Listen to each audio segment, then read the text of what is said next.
subscribe now and press the bell icon. Never miss an update. Hello, in this video we shall discuss the poem The Garden written by Andrew Marwel. First of all, let's have a brief introduction to the poem. The Garden is a metaphysical poem written by Andrew Marwel and was published in 1681. The poem is divided into 9 stanzas with 8 lines in each stanza. The poem follows the rhyme scheme of AABBCCDD. The poet captures the themes of natural beauty, poetic imagination, isolation, and spirituality. Let us now look at the poem. How vainly men themselves amaze to win the palm, the oak or bays, and their unceasant labour see, crowded from some single herb or tree. The word vainly means without success or futile. Unceasant means unceasingly or continuously. Labours means work hard. The poet mockingly says that how men vainly amaze themselves by struggling to achieve glory in form of the leaves of a palm tree or an oak tree or a laurel tree for their military or civic or poetic achievements. They continuously work hard in order to get a crown of leaves from a single tree or a herb.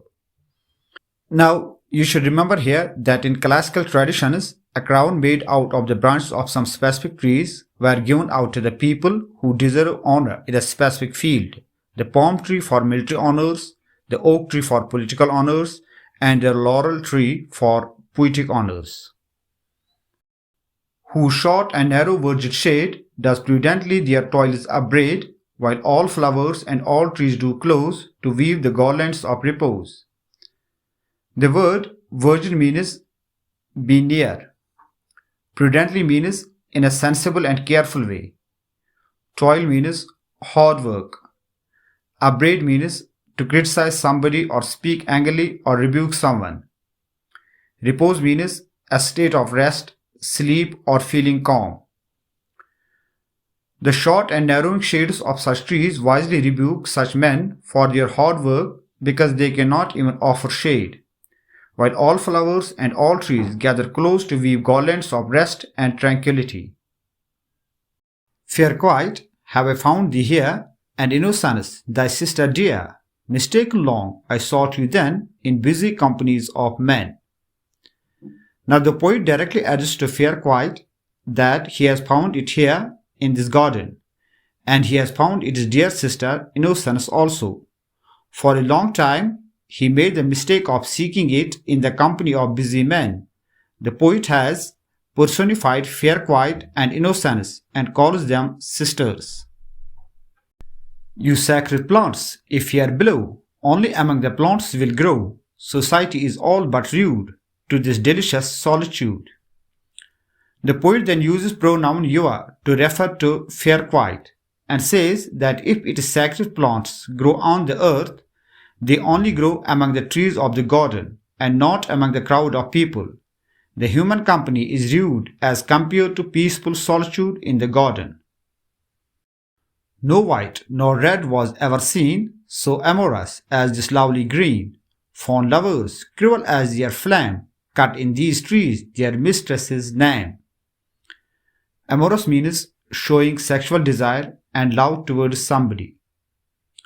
The poet says, neither whiteness of the innocence nor the redness of the lips of ladies have ever been so loving as the lovely green color of the plants and leaves in a garden. The fond lovers are as cruel as the flame of love in their hearts which torments them always. They show their cruelty by carving the names of their beloveds with knives on the barks of trees. Little, alas, they know or heed how far these beauties hers exceed. Fair trees, wheresoever your box I wound, no name shall but your own be found. Here the word heed means to pay attention. Exceed means surpass or to be greater than a particular number or amount. The poet regrets that either these lovers are not well aware of or they do not pay attention to the fact that the beauties of a garden are far more attractive than the beauty of their ladies. Then the poet says that if ever he uses his knife to wound the box, he will call no woman's name dear, but only their own names. When we have run our passion's hot, love hither makes his best retreat. The gods that mortal beauty chase, settle in a tree did and their race. Passion's hot means having sexual desire. Retreat means to move away or go back or withdraw. The poet says whenever sexual desires are exhausted, love retreats into a garden for rest and refreshment. The gods who run after earthly beauties, their chase ended in trees instead of catching the women.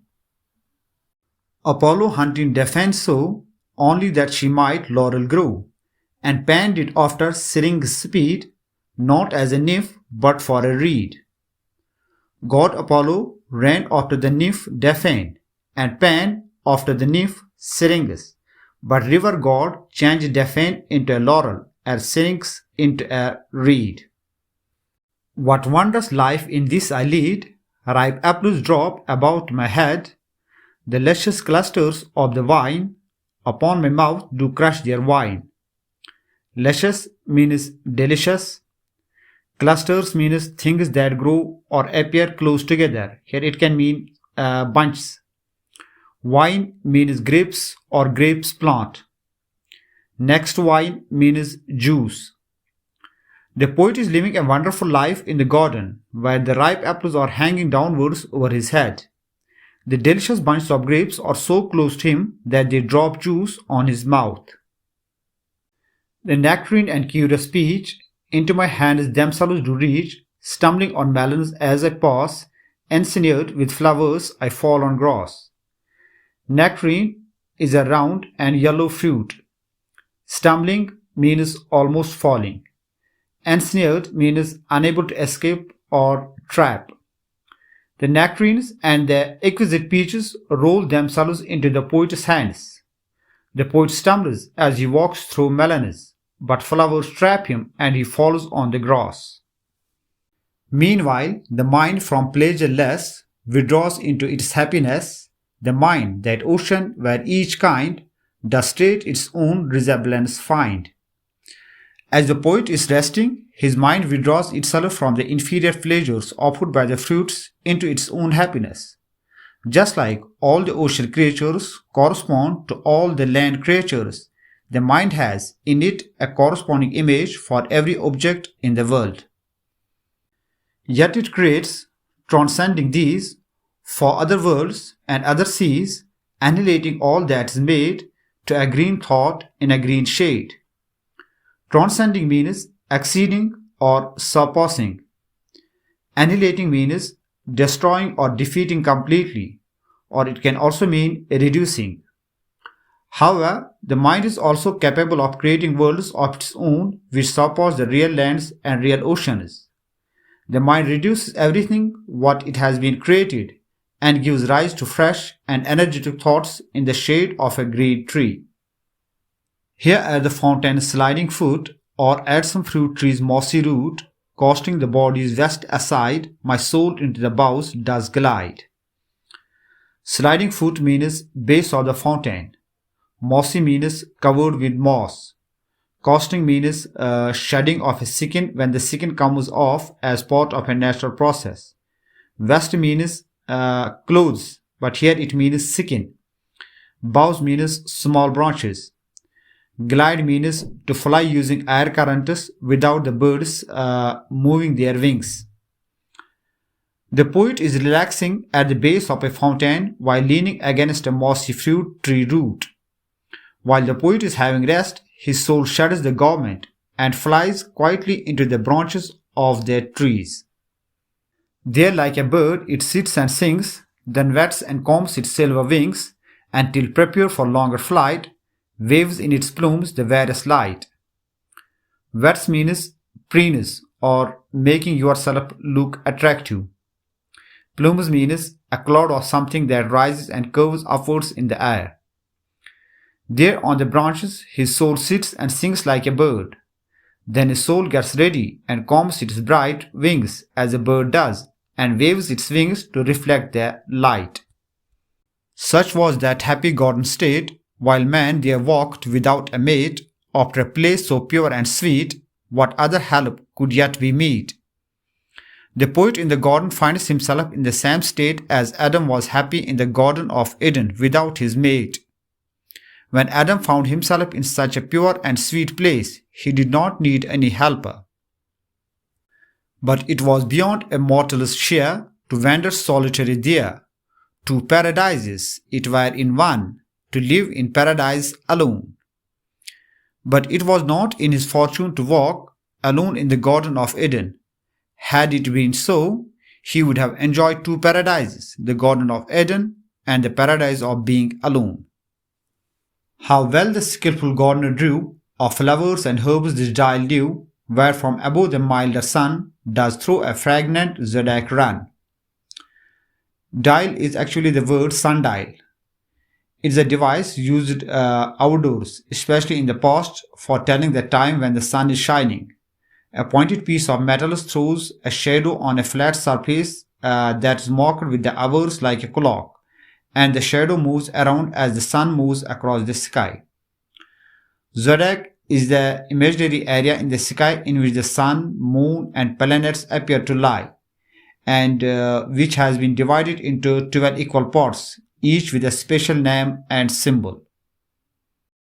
The poet now praises the gardener who has skillfully drew the flowers and plants in the garden in a sundial pattern. The rays of the milder sun fall on this sundial after passing through the green leaves. The leaves have been compared to the signs of zodiac. And as it works, the industrious bee computes his time as well as we. How could such sweet and wholesome hours be reckoned but with herbs and flowers? Industrious means working hard or busy. Computes means calculates. Reckoned means calculate. As the hard-working bee, while at work, calculates the passing of time as correctly as we humans can by consulting the sundial, the poet also calculates his hours in the garden by means of the sundial formed by plants and flowers.